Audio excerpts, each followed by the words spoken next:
आगे सोर हलो गौआ आगे तोर हलो बऊ आगे सोर हलो गौआ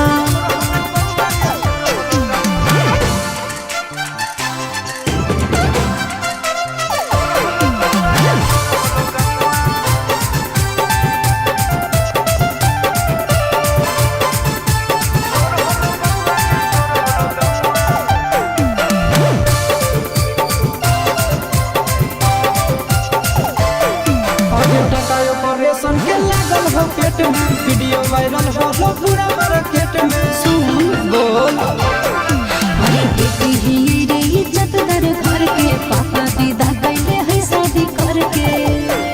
अरे खेते से चली रे भगदड़ के कौआ खेते से चली रे भगदड़ के कौआ आगे तोर हलो बऊ आगे सोर हलो गौआ अरे चुप रहा आगे तोर हलो बऊ आगे सोर हलो गौआ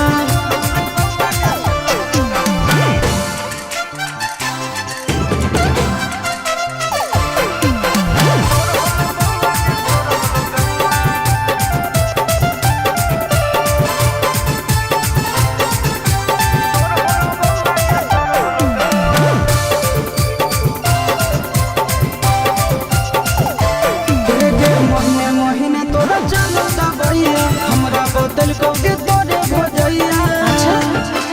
आगे